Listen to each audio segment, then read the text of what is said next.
In the rolling hills of Tennessee, amidst the tumult of the Civil War, lived a farmer named Jack Hinson. He was a man of peace, committed to his land and family, steering clear of the conflict that was tearing the nation apart. But his world was shattered when tragedy struck. His two young sons, mistaken for Confederate guerrillas, were executed by Union soldiers. A Union horseback patrol captured and beheaded two of Hinson's sons, George and John, and drove the point home that spies were not tolerated by impaling their heads on the gateposts to the Hinson plantation home early in the Civil War. Too old to join the Confederate Army at age 57, this brutal act transformed Jack from a peaceful farmer into a vengeful sniper.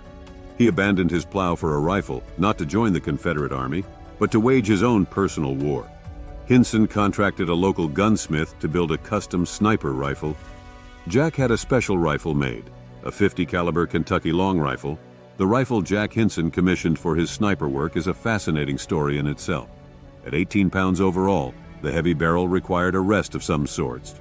The barrel was rifled, giving the bullet a nice spin for a more accurate shot. The rifle exists to this very day, now is in the possession of Judge Ben Hall McFarland in Murfreesboro, Tennessee. He used the rifle to target Union soldiers more than half-mile away on land in transports and aboard gunboats along the Tennessee and Cumberland rivers. Its barrel etched with the names of his fallen sons.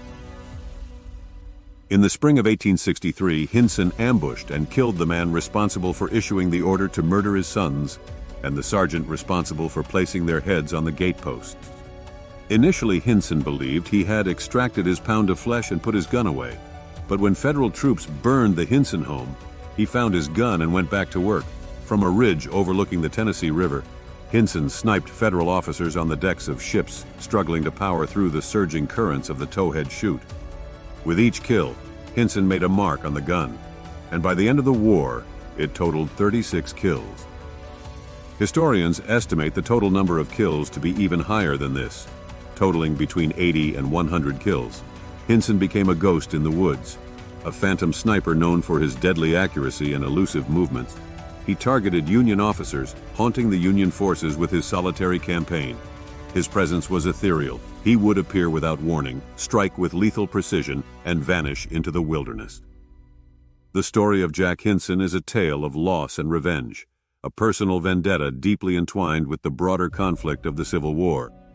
His actions spoke of a man driven to the edge, embodying the turmoil and tragedy of a nation divided. Yet despite his crusade, Hinson remained a mystery, a lone figure blurred by the fog of war. As the war drew to a close, so did Hinson's campaign. He returned to what remained of his life, his rifle silent, but the echoes of his deeds lingered in the hills of Tennessee. Jack Hinson's war was over, but his story, a complex blend of sorrow, anger, and retribution, remained a haunting chapter in the annals of the Civil War.